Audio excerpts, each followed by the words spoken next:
Welcome to Bilingual Beatologue, where international friends chat about all things Beatles, in English and Japanese. バイリングはビートルズへようこそ。ここでは世界中の仲間たちがビートルズにまつわるあらゆる話題について英語と日本語で語り合っています。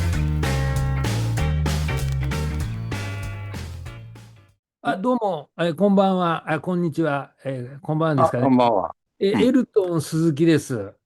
はい、としきです。はい。遠藤俊樹さん、どうも、はい。今日はよろしくお願いいたします。よろしくお願いします。遠藤さんもビートルズファン歴長いんですよね。はい。ギリギリリアルタイムを課すられてるという感じですかね。はい。ですね。はい。では遠藤さん、ビートルズにはまられた、興味を持たれた、ファンになったきっかけ、何がきっかけだったんでしょうかね。その辺ちょっとお話しいただければと思いますけども。はい。ちょうど中学1年生、1970年、そのあ時、中学生の友達、笠原司君っていう人がいまして、その人が、ビートルズのレコードを、その人は一人っ子で結構裕福な人なので、全部ほとんどその時点で持ってて、ずっと聞かされました。その中で、最初はレッド・イット・ビー聞いて、これはいい曲だなと思いまして。それで、その当時はまだ、レコードプレイヤーとかそういう機材持ってなくて、最低限ソニーのカセットテープレコーダーだけありまして、それを、マイク録音でレッド・イット・ビーを、録音しました。それがきっかけで、ビートルズファンになりました。はい。1970年ありましたね、カセットテープ。もうすでにその頃、そういえば。はい。まだステレオ、レコードプレイヤーなるものは持っておりませんので、友達の家に行って、それを、マイク録音で、楽しんだということですね。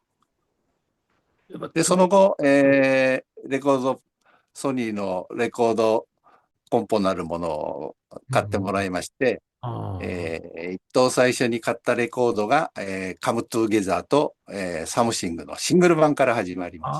はい。そうです。それからだんだんと自分でも、その当時もでも結構レコードは2000円という価格だったので、LP1 枚2000円という価格だったので、結構、大変だったんですけれども、だんだん集めていきて、まずは後期からですね。そんな感じで、これは素晴らしいなと思いました。はい。後期から。はい。そうですか。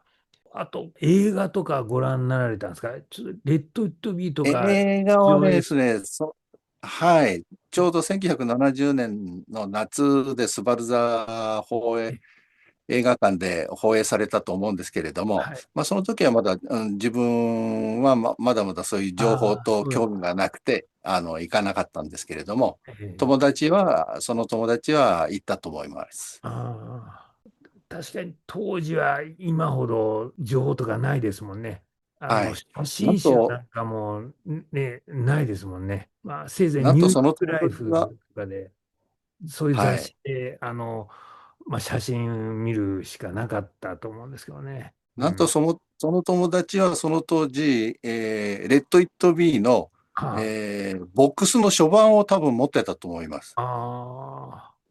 ですからその当時の販売価格で多分5000円ぐらいだと思いますが、その当時の5000円っていうのはとんでもない価格で、ボックスと中に入っているブックレットあったと思うんですけど、それは多分貴重だったと思うんで、僕には見せてもらわなかったと思いますね。レッド・イット・ビーのボックスも後で知りました。で後期からどんどん後追いで前期の曲とかを聴かれていったという感じです。実際リアルタイムですからね、リアルタイムでレッド・イット・ビーとかを聞かれたということですからね。それでメンバーではどうなんでしょう。やっぱりジョンなのか、ポールなのか、ジョージなのか、リンゴ、誰に先にハマったと言いますか、気にかけられましたか、興味持たれたと言いますか。はい。ポピュラーなところでポール・マッカートニーですよね。わかポール、りやすくて。はい。レッド・イット・ビーですしね。うん。そうですね。で、最初に購入されたシングルが、カム・トゥゲザーと、なんですか、裏面は。サムシングですね。サムシング、じゃあ、ポールでははい。ないと、ジョン、はい。ジョージというこはい。とです。うん。その決め手は、当時、うん、ステレオレコードが当たり前だと思ってましたところ、あビートルズはなぜかモノラルが多くて、あせっかく聞くんだったらステレオ版のレコードがいいかなと思いまして、はい。当時はステレオ版のレコードが、そのカムトゥゲザーああ、しかなかったような記憶がありそうますね。なんですか。うん、はい。はい。ありがとうございます。それでですね、あと、この6月25日が、世界的にビートルズの日になったとはい。いうことで、アメリカ人の女性のファンが、なんか20年ぐらいかけて、いろいろ、この日をビートルズにしよう、ビートルズの日にしようと、はい。努力なさったということうん。らしいですけども、アップルとかにもいろいろ申請を出して、頑張ったらしいですね。それでようやくアップルも認めて、この日が、6月25日がもう世界的にビートルズの日というふうになったということなんですけど、このことについては、どんなふうに捉えられてましょうか、遠藤さん的には。ちょっと、初めてのことでちょっと意ええ、外かなと思って、ああ、成り合いが、アワーワールドですか？そうですね、衛星放あ、送、ええ、ワールドで、All You Need Is Love をレコはい。ーディングすると、全世界にその生中継で、それが6月25日だった、1967年のですね、6はい。月25ち日で。ょうど自分は小学校4年生で、あ小学校の方から見なさいよというような、多分お達しがありまして、えビートルズは時間の関係で、多分、子供ですから見なかったとは思うんですが、え一等最初の画面で覚えてるのは、はい。メキシコからの、あアワーワールドの衛星中あ、継で、一あ等最初はメキシコの、赤ちゃんがですね、え生まれたばっかりというか、出産直後かな、なんか出産してるところかなんかの中継から始まったように記憶してリます。アルタイムでご覧になったわけですね。はい。ビートルズは見てないと思います。ビートルズは多分、日本時間では真夜中だっあ、たというふうになんか聞いてるんですけど。子供ですからね、そこはちょっえとちょ見てなかった。ただ、一等記事ですね、最初のなんか。番組の始まりはメキシコからだったと思いますあね。はあ、い。当然そ白え黒です。はい。はい。わかりました。わかりました。どうも、貴重なお話ありがとうございます。はい。それではですね、お話もこの辺ではい。終わりにしたいと思います。はい。どうもありがとうございました。はい。はい。これそれでをなんかは、はい。編集なさって、え、え、なんかあげるわけですか？これはですね、編集はするかどうか、ちょっとYouTube でですね、このビートルズポッドキャストはい。の、方にですね、ちょっと、それだといろいろ翻訳が下にこの字幕が出るわけなんですよ。今、はい。我々が喋った内容がですね、英語でもですね、表示されるようになるということで、全世界で見れると、この会話の内容がわかるわけですね。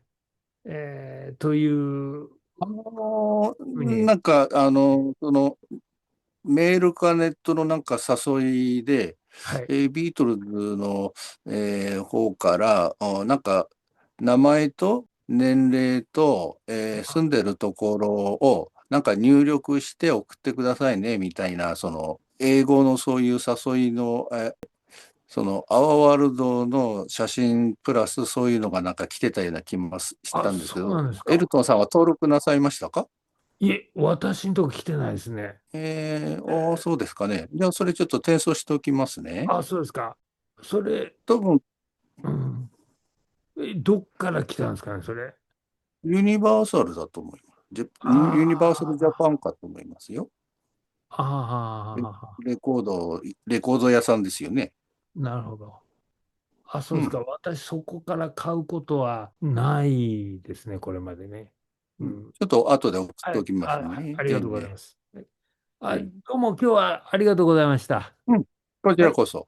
はい、どうも。じゃあ、じゃあ、またよろしくお願はい、いします。はい、はい、失礼し失礼します。ます。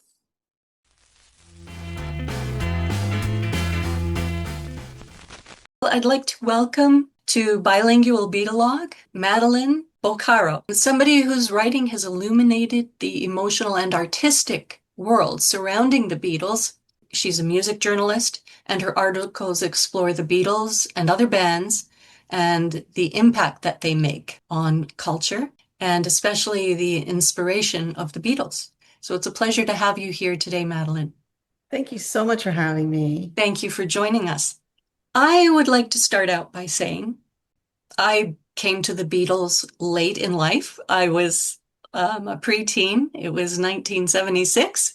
So I missed pretty much everything. And I just got started. I was learning about the Beatles and their background, and then Elvis died, and that was a big deal for me because of the influence he had on the Beatles. How did you first encounter the Beatles, and what made them special to you at the time that you first discovered them? Okay, so I was 6 years old when they were on the Ed Sullivan Show. And my mom had that show on all the time. And they came on, and for some reason, my bedtime was at 8 o'clock, and the show started at 8. But she came in my room and she said, she thought I would like it. I don't know, the young people would like this. So I was just smitten. I was like, this is so cool. They're cute and they sound beautiful. And just the harmonies and the melodies. I was like, this is so cool, because the music I ever had was kids stuff, right? I was 6. So I'm Yeah. like, whoa, rockin', which I didn't even know what rockin' was, but I knew it was just the way the audience was reacting, and the next day people talking about it in the neighborhood. I was like, whoa, this is great. And I can't say I bought every record because I wasn't buying records at the time, but I remember the first thing I did get was the Chipmunks sing the Beatles hits, and I Oh, loved that. that's But I cute. didn't understand that it was the Beatles. So I thought, wait, why are the then when I heard the Beatles later again, I'm like, why are they singing the Chipmunk songs? And then I realized, wait a minute, people are allowed to sing other people's songs, and that's the Beatles. But Yeah. yeah, and then the first record I must have gotten, I mean, I'd heard them on the radio, I knew all the songs, and I probably got it must have been like Revolver, and then later on I'd heard Meet the Beatles, like all the older ones in elementary school, and I went back and bought those. But from Revolver, it was everyone after that I got on my own. And I Yeah. was 10 when the White Album came out. I remember that. I brought it to school, and kids wanted to peel off the cover because they'd heard, I guess, about the Butcher cover. But they were all wrong. They're like, I'm gonna peel off the cover because John and Yoko are naked under this. I'm like, no, no, no, that's a different album completely. That's too weird.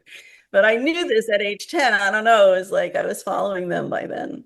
Wow. That's amazing. You were lucky to be able to get that early start with the Beatles. Oh my gosh, I envy you. And even that was late. I mean, they Oh, started, at the cavern in the 50s, 58, yeah, 60. yeah. So, yeah, I So guess they had been busy for a good 10 years before that, I suppose. But for you, getting to hear the Beatles when you were 6, I mean, oh wow. My parents were totally into classical, so I wasn't that lucky, but I had to uh, find them by myself. And I did, and I'm so glad. Our podcast is going to air on June 25th, and that is okay. Global Beatles Day, which has finally, after 17 years of growing grassroots enthusiasm around the world, it has finally been approved and become official by Apple and Universal Music. So are you doing anything special to celebrate or mark Well, the I'm event? a homebody, so I'll be at home, but I'll be on the internet all day checking everything out. And I know it's the anniversary of All You Need Is Love, so that's the perfect day for it to be. And yeah, I'm just gonna be listening all day and watching podcasts and everything. Yeah, there are a lot of events going on all over the world, and I think it's fantastic because, some people are saying the Beatles are getting older and young people have their own music and new music and different music, even AI music. So some people think that the Beatles are going to kind of slowly fade out of popularity, even though Paul McCartney and Ringo are doing a great job keeping the legacy of the Beatles going and meeting new audiences. Yes, they are. And so is Sean Lennon. I mean, for Beatles and John, he's really concerned about that happening as well. I think one of his younger relatives didn't know who, or a friend or something didn't know who the Beatles were, and that like spurred him on. But I was surprised, on the other hand, that my cousin's son, who is about 20, is a huge Beatles fan. So that's beautiful. I just love that. I think it's great because, well, it's just my opinion, but I do think the Beatles, their music can reach all ages. They've got something for everyone. There's something about like a frequency on them. Like it just resonates with everyone, I think, it's beautiful. Maybe it's their harmonies, maybe it's the way they write melodies. It's something, and there's the gel of the four of them. It's perfect. Yeah, especially when the four of them were together, something magical happened in their music. Do you think that, they evolved, obviously. They changed a lot from the 1960s through to 1970 and then independently. Do you think that their music changed in any way, in similar ways to the things Yoko Ono was doing? Because she started out in the 60s, right, too? Yeah. Well, Yoko always was she had a conviction, and all her stuff was about the mind and how everything really lives inside your mind. And all her work was kind of unfinished, and you'd have to complete it yourself. But all her messages was just the same as the Beatles: peace and love, just getting along and really peace. And I don't think she changed as much as they did, but the message was always still the same with them. They had beards, they had hippie clothes, they had suits, they had whatever, but it was all, the music was what mattered, and it evolved, but I think it was basically the same message and the same joyful feeling amongst it all. So yeah, the positivity. So celebrating the Beatles here and now, June 25, 2026. It's amazing. They've had such an incredible career through the years and continue to do so. So impressive. And I love all the anniversary box, sets and things that they put out, remixes. Sean Lennon, as well as Paul and Ringo, are doing a great job keeping the Beatles in the consciousness of people today. They're really going over the top with these beautiful, releases, and even like the little memorabilia inside and the design of the packages. They're just stunning. It's great. Now that they're in their 80s, forget when I'm 64, now they're 84, right? And still galloping around on stage and performing in a very young way. It's impressive to me that they're just so fit. Yeah. And the audience is totally appreciated. It's like having God descend, because this is how many more years do we have with them, and they're still doing it. Every concert, every book, every moment is special, precious. We have to treasure them. Yeah. Was there anything about the Beatles that you feel has been overlooked or maybe misunderstood through the years? Well, the Beatles aren't very controversial, so I don't think there was any misunderstanding of their message or whatever. I mean, in the beginning, yeah, the adults were afraid of rock and roll in general. It was a new thing to them. They thought all the kids would be corrupted. And, but Ed Sullivan kind of promoted that they were nice guys. He did the same thing with Elvis, kind of made a little speech like, this is a nice boy, So I don't think they were misunderstood. I just think it was just adults versus kids. It's kind of interesting to me. The Beatles seem to appeal to a younger set than the Rolling Stones, for example. Possibly, yeah. I mean, I think the Beatles somehow, for me, I just encounter Beatles stuff more often than Stones. Now the Stones have a new record out, they're all over the place. But in general, Stones aren't really everywhere like the Beatles are. Because now you've got the separate Beatles. You've got Paul in the news. John is always, his legacy that Yoko is helping to protect and promote. And, there's always something about a Beatle in the news. And the Stones not as much. But and they don't have as much of a warm and fuzzy feel to them. The Beatles and Stones are very different. Yes. I love them both. But yeah, the young kids, I'm sure there's kids out there that love the Stones too. They had their moments, the Beatles, of controversy when, for example, the Beatles are bigger than Jesus Christ. That was a huge misunderstanding. Yes. Which John Lennon struggled to put right. Yeah. But they got through it. Yeah, that was part of a small article, and then it got blown out of proportion in an American teen magazine, and that was the headline, and it just took off from there, and that was unfortunate. But yeah, it raised a lot of eyebrows and really got a lot of people upset with them. It did. And but then anyway, the Sex Pistols did the same thing. They cursed on television and then became worldwide, that's right, very well known. So pushing the boundaries. Mm-hmm. I feel like they did that on purpose, though. I'm not sure that John Lennon, did that deliberately. No, it wasn't deliberate. No. And also then there was the Paul is dead period. That was a little bit weird. Yeah, I was annoyed by that. Like when I was young, I was like, what is this? It's so stupid. It's taking away from them playing the music and the real news, and silly. So you didn't fall for it? No. Well, I remember listening to Let It Be on my AM radio. I brought my radio to school all the time. And at the time, they used to play the #1 song at like 5 minutes after the hour on this one station. And I would get the clock in my class, and I'd go to the bathroom at 5 after the hour and listen to the song and come back. Oh, fantastic. Did anybody figure out what you were doing? No. Good. A funny thing is my mom worked at a store, and I told her to bring home the new single. It was Hey Jude and Revolution. So I would play it nonstop, and I'd play Revolution, and I would just play it really loud, and the speakers would go, and she'd go, there's something wrong with that record. I'm going to bring it back. I'm like, no, it's supposed to be like that. She brought that record back to the store 3 times before she realized that's how it's supposed to sound. Yeah, that's a kind of pre-grunge guitar sound. Yeah, it's just like overly fuzzed out, I guess. Very fuzzy, but a very cool sound. I loved it, yeah. Yeah, very different. Thank you very much for sharing your reflections. You're welcome. It's fun.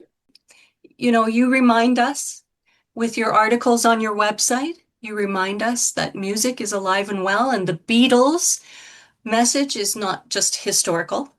It's still moving forward, and it plays a part in our world today.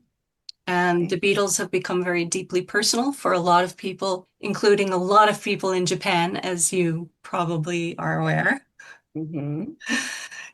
If anybody would like to find out more about what Madeline has been writing and her book about Yoko Ono, please visit her website, and we will link to that in our episode notes underneath the audio track and on YouTube. Do you have a copy of your book there? Yeah, I do.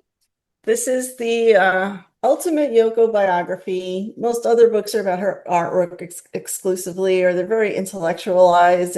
But this is I spent a lot of time with her. I've heard hundreds and hundreds of quotes from her and others, from John, from Klaus Bormann, Paul McCartney, Pete Townsend. I didn't specifically interview them, but I've got an archive of magazines I've collected over the years and everything she's ever said and everything that everybody else has said about her. So I've been able to get these quotes that are not fuzzy recollections. They're of the time and people talking truthfully about her and her music and her message. And it explains her art as well. A fascinating life, her childhood, her ancestry is all incredible. And of course, the love story of John and Yoko is woven throughout. So Yeah. this is it. Great. I am looking forward to reading it. Thank you. I hope you enjoy and let me Thank know you. what you think. I sure will. So thanks again to Madeline, and thank you everyone for joining us today in our inaugural bilingual Beatleog podcast on Global Beatles Day. I hope Happy you all Beatles enjoy Day, it. everyone. Have a good time. I wish you all love, peace, community, and connection. Thank you. Thanks, Madeline. Thank you. We'll talk again soon. Great. Bye.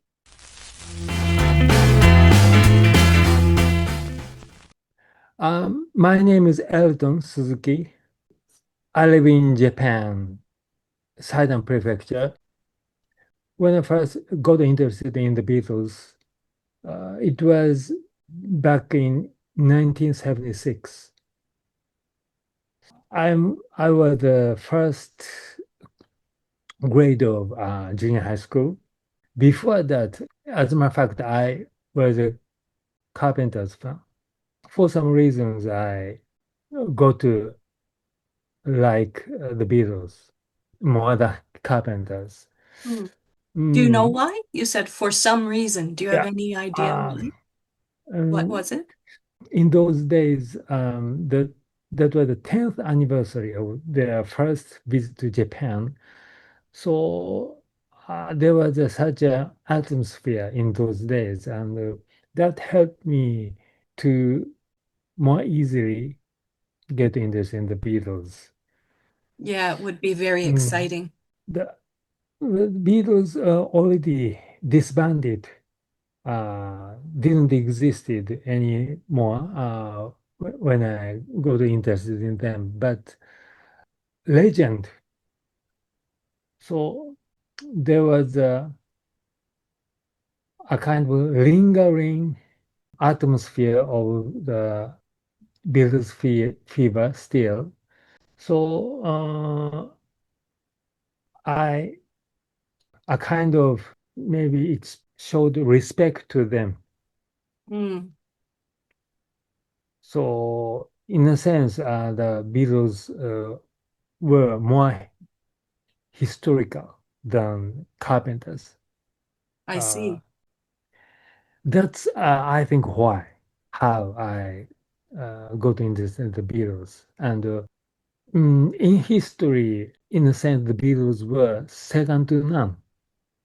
It's true that there was Elvis Presley, but in many ways, the Beatles were second to none. That's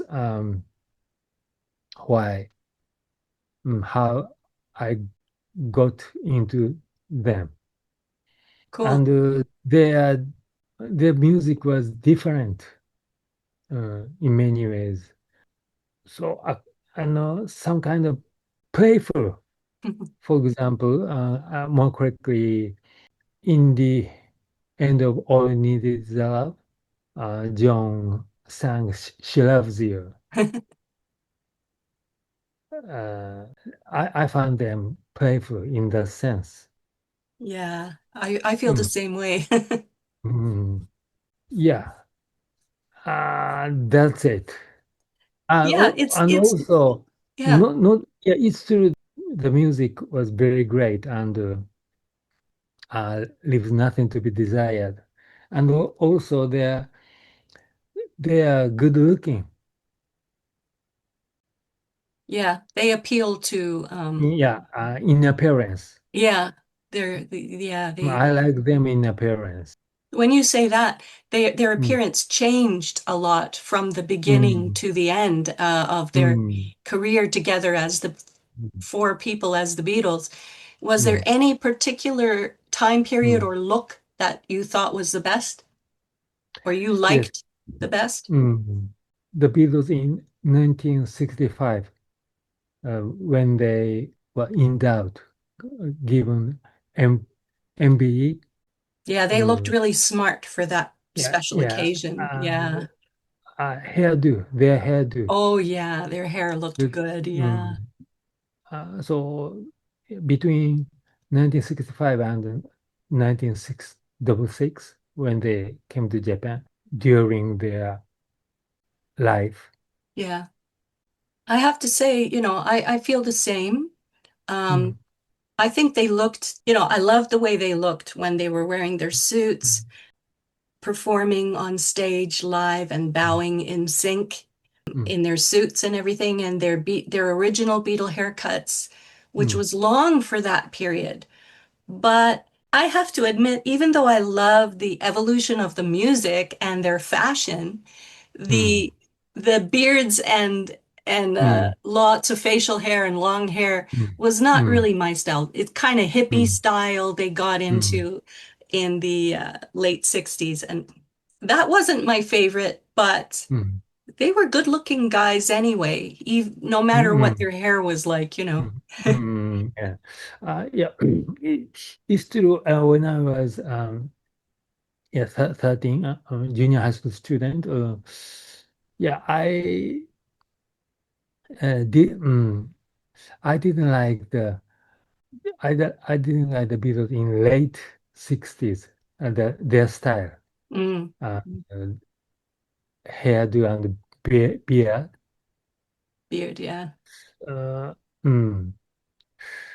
But the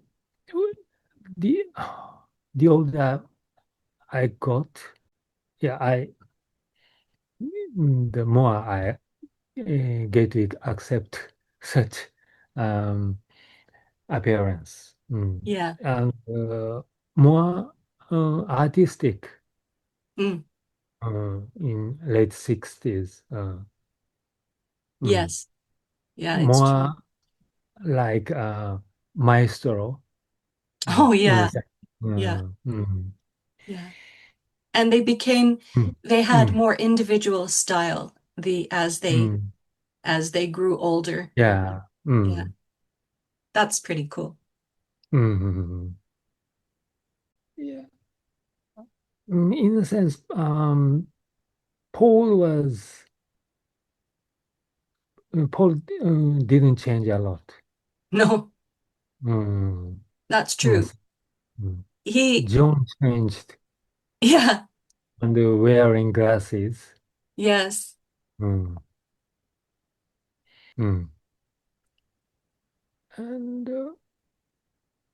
also they write their own music. That's one of their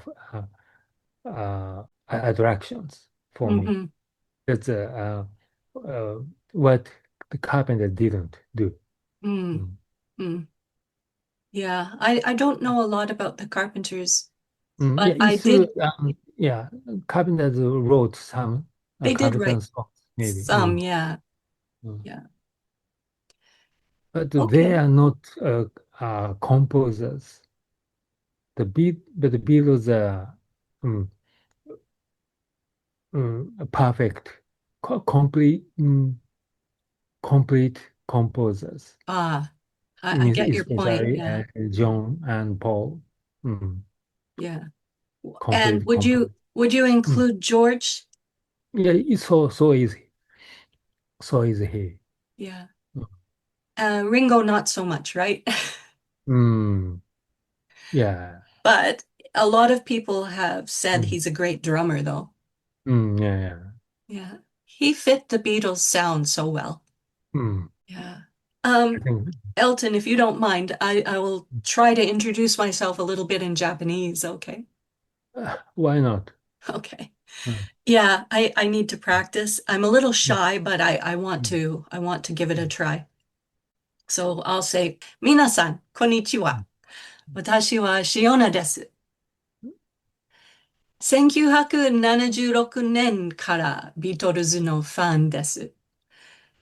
ここで時々日本語を話す練習をしながら、私が大好きな音楽についての会話を共有できたらいいなと思っています。And that's about all I'll say in Japanese for now. Well done. Thank you. 本当にまだ練習したいですね。頑張ります。Yeah, there's nothing to do. Well, yeah, because I practiced that, but I will keep trying.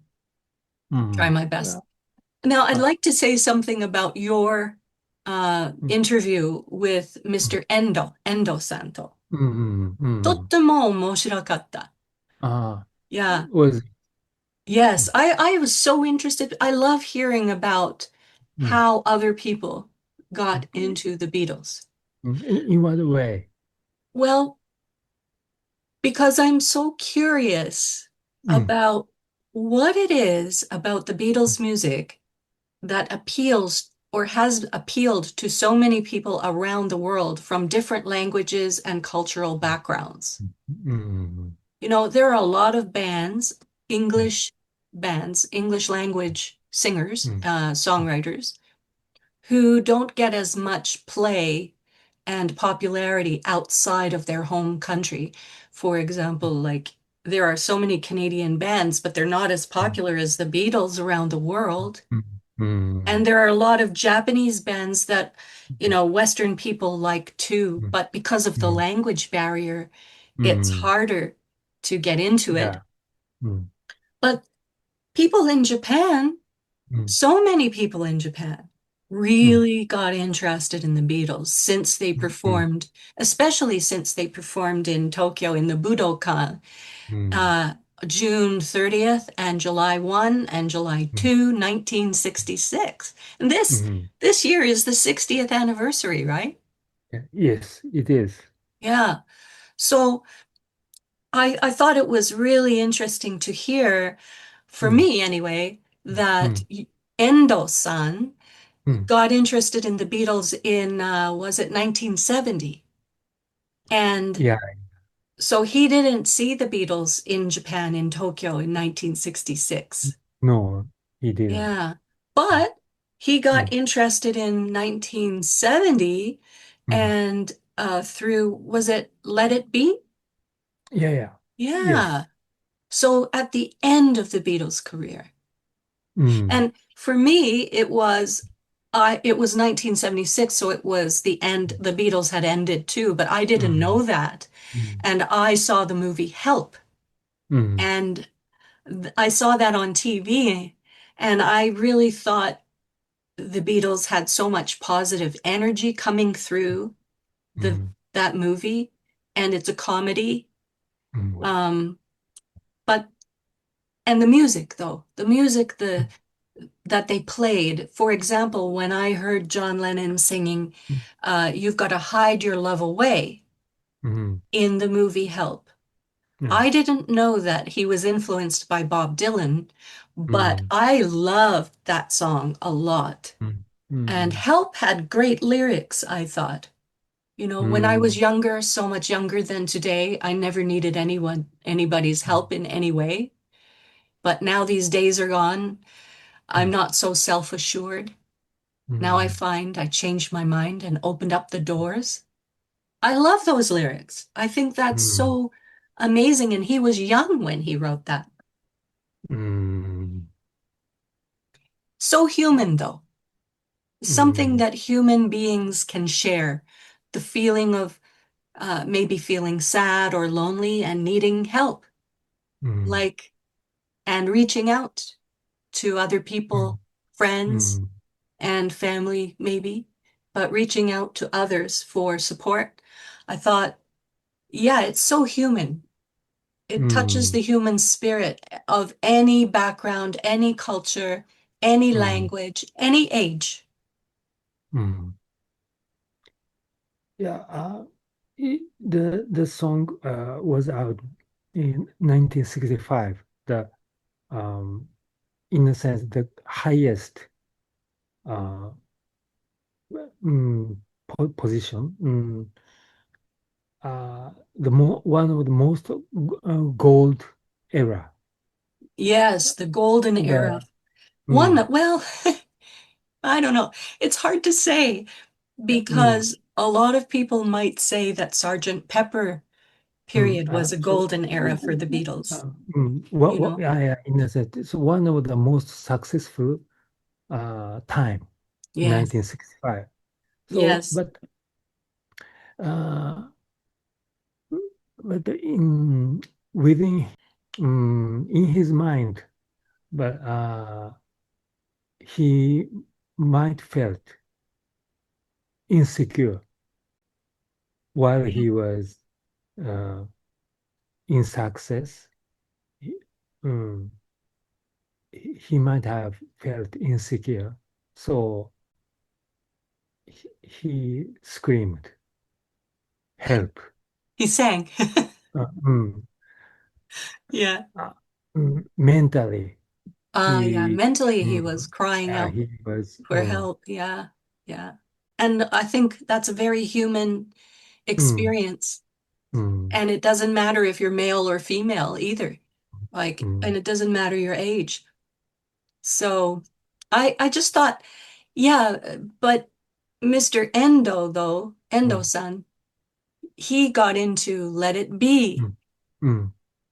And again, I think Let It Be, that song itself is when I find myself in times of trouble, Mother Mary comes to me.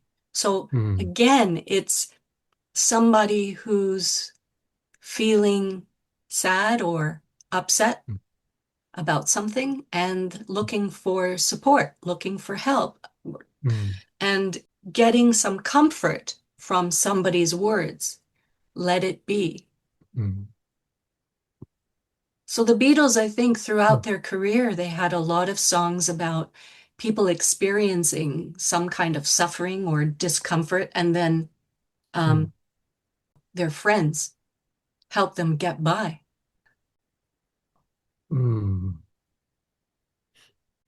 So everybody feels so. The lyrics and what is occurring in the lyrics, what is happening in the lyrics can happen to everybody. Yeah. Human beings can relate through the Beatles' music. So, speaking of other human beings relating through the Beatles' music, what was there anything that stood out to you in the interview with Madeline?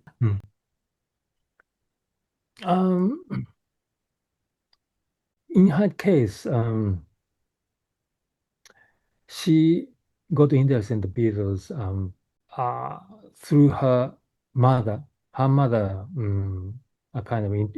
she got interested in music to watch the Beatles on TV, which mother recommended. So her mother supported her. That's different from your case. Yeah. How about your case? Did your parents have any awareness of the Beatles? Yes, but they never, they were never interested in the Beatles. Really? Or rock music, they were never. What kind of music did your parents like? Classic and enka. Classical and enka. Yes, Enka, Japanese. So what is enka? Enka, Japanese genre. A Japanese genre? Genre. And say relatively slow. The speed of the song is relatively slow. Yeah, have you ever heard Enka? Yes, I Enka have. music. I have. I think maybe some of our listeners may not have, though. まあ、when you think, 拳, what we call 拳, a kind of Oh, you mean vibrate the voice? voice, that's important. Ah, What is important thing in Enka? I that's interesting. I was never into Enka though. And what's that called? Did you say kobishi? Kobushi. Kobushi means Kobushi. Kobushi. fist. What do you call it? Fist? Fist, yeah. Fist. Fist in Fist in the throat? throat. Vocal. Yeah. Makes your voice wobbling. Mm. Yeah, I don't mind that. But in English or classical music, you usually hear that like an operatic sound. Yeah. So could you tell me, share with our audience about the Beatles' 60th anniversary Yeah. this year?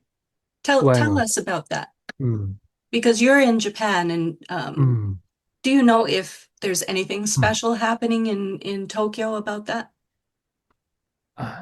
In history, there is some, but not larger scale than before. That's why that's why I think they did everything in the past. They have done everything in the past. So in my opinion, there are no more things to do newly. Yeah. But major newspaper, Yomiuri Yes. newspaper,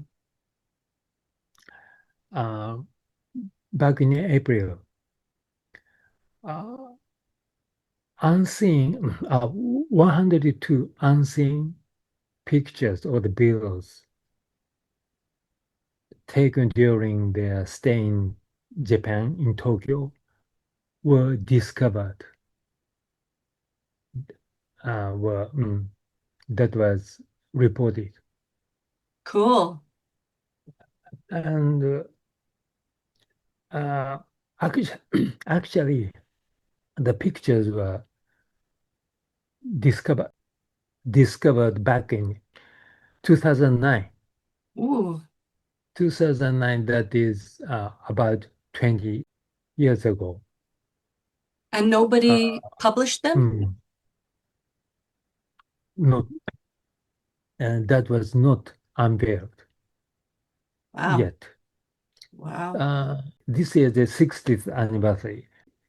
50th anniversary was 2016. That 50th anniversary. But the picture, the unseen pictures were not unveiled. I wonder why not. By that time. Do you know why they were not revealed then? But the 70th anniversary this year unveiled. 60th anniversary. The unseen pictures, the discovery of the unseen 102 unseen pictures were not unveiled until this time, until 60th anniversary.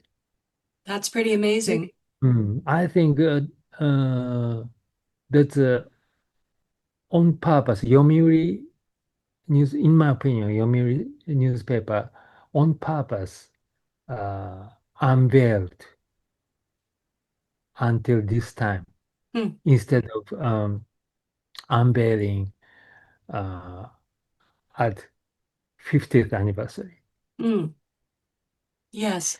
That's why I think the 60th anniversary is the last some 10th anniversary in many ways. Oh. 10th anniversary, 20th anniversary. 10th anniversary was 1976. Yeah. 20th anniversary, 1986. 30th, 1996. Sure. 40th, 2006. Yeah. So 70th, this year, today, this is the 60th anniversary coming up. 60th anniversary, 2026. Well, today's 25th of June is Global Beatles Day, but the 60th anniversary comes up June 30th and then July 1st and 2nd, right? Yeah. But so are you suggesting that in Tokyo there won't be like a 70th anniversary special event or 80th anniversary, 90th anniversary, 100th anniversary? I don't think so. 70th, 60th anniversary, the last one. Oh, you think so? That's why this year, 60th anniversary of the Beatles' first visit to Japan is the last one, the last some 10th anniversary in many ways. So you don't think there will be a 70th anniversary celebration and so on? Not so large scale as before, because in 10 years, in a decade, 10 days later, surviving living witnesses will be gone. Right. They won't be in this life anymore. Not just living witnesses, but former Beatles. Right. Paul and Ringo. The surviving Beatles. The surviving Beatles.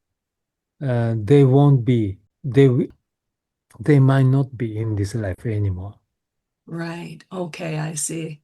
So yeah, even if fans continue celebrating the Beatles in the Budokan in 1966, at some point there will be no living beings who remember it. Like it isn't part of their lifetime. It will be before everyone's lifetime at some point coming soon, right? Yeah, all things must pass. Yes. So, many important people who has had to do with Beatles visit to Japan passed away. For example, Mr. Nagashima. Who was Mr. Nagashima, please? The promoter who invited the Beatles to Japan. And he passed away some years ago. And anyway, many people who were involved in Beatles visit to Japan are gone. Yeah. So, I see. Talk show, the speaker is a living witness. For example, Rumiko Hoshika. She is the first, No, Rumiko. tell me. She's a uh, Music Life. Music Life is a magazine which the first magazine to report to introduce the Beatles to Japan in Japan. Oh, wow. And Rumiko Hoshika is the first Japanese person that ever met the Beatles. Wow. She went to London and to see Brian Epstein. Oh, wow. And she was Brian Epstein gave a green light to get boys Fab Four to go to Japan. Wow. So So we have her to thank for that, for helping to bring the Beatles to Tokyo. Wow, amazing. And I have seen her talk show, but in 10 days later, it's true she's alive, but 10 days later, I don't know whether she will be alive. Is she unwell now? No, I don't think so. Well, she's elderly though, right? She's elderly now, so yeah, okay. I see what you're saying, yeah. Surviving Beatles. Well, before we wrap up, I would, let's at least talk about Global Beatles Day one more time. But I want to show you something that I found on, when I was on Facebook, there was a pop-up ad. So there's the Beatles store is selling the 60th anniversary Happy Coat, the Beatles Happy Coat, matching. It's going to be on sale in about one more day. It will be on sale in Harajuku at a Beatles pop-up. And you can buy it online too. It costs 14,300 yen. What else is new? And such a happy coat was sold 10 years ago. They're doing it again, of course. Yeah, but the JAL matching JAL matching happy coat. I would love to have one. I've always wanted one of those. Yeah. Speaking about Beatles Day, do you know February 4th is the Beatles Day? Is it? Yeah. I don't know about that. I know that one of the Beatles has a birthday in February, right? Fab Four, Fabulous Four. Fab Four. Oh, Feb 4. Yeah, FAB4 leads to Feb 4, FEB4, Feb 4. So February 4th is the Beatles Day. It is some say the Beatles Day is February 4th. That's a pun. And also in Japan, June 29th is Beatles Day in Japan because June 29th is the Beatles arrived in Japan. Oh, so in Japan, they start celebrating on June 29, not June 30th. Oh. June 30th is the first concert. Yes. The day of the first concert. But in Japan, the day they first arrived in Japan made the Beatles Day in Japan. Okay. I see. Interesting. Because for me, I'm not, because I don't live in Japan, I always think of the anniversary being connected to June 30th because that was their first concert. But I guess if you're a Beatles fan living in Japan, it makes sense that you would be excited about the 29th because that's when they arrived. うん。I understand that, yeah. Beatles Day, 25th June. What are you thinking of doing? Well, there are some online events happening. So I'm going to log in. I will log in and watch or maybe participate. I don't know exactly what I can do, but I will definitely log in and watch some of these things. Plus, our podcast will be published on June 25th, one of the Global Beatles Day celebrations, I guess.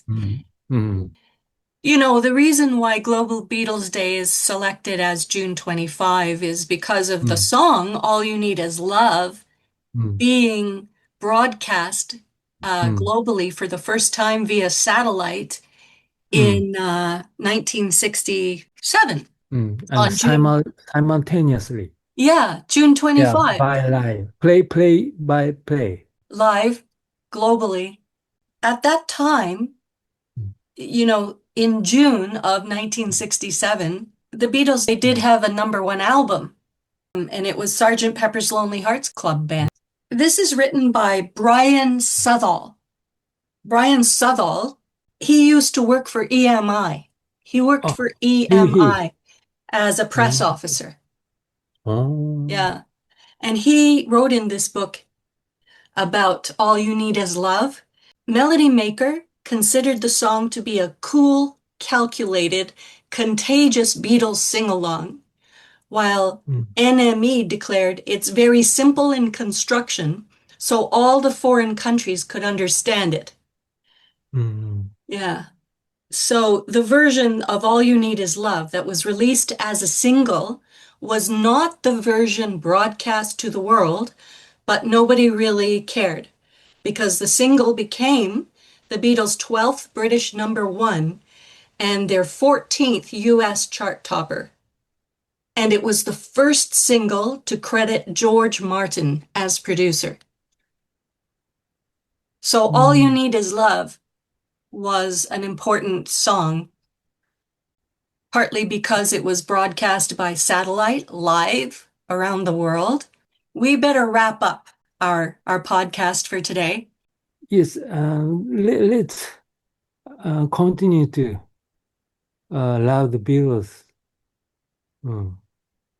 Okay. ポールのニューアルバム、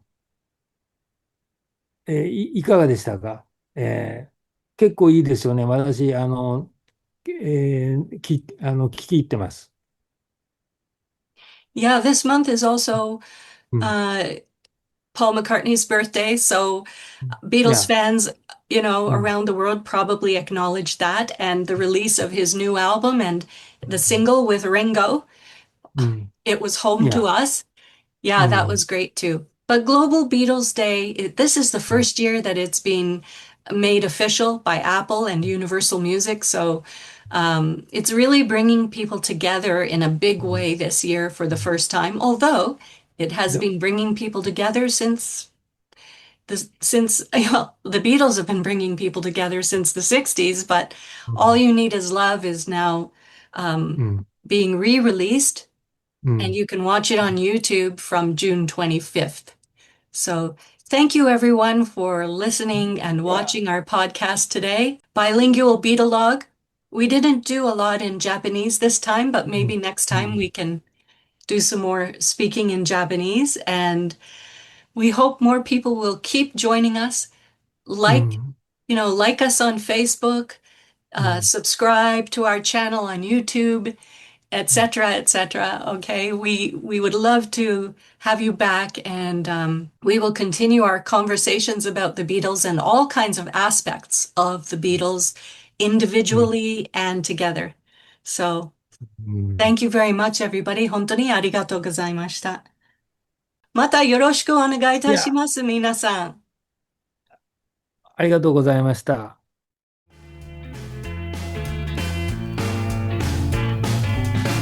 ご清聴ありがとうございました。Thanks for listening to Bilingual Beatologue. We hope you'll join us again next month.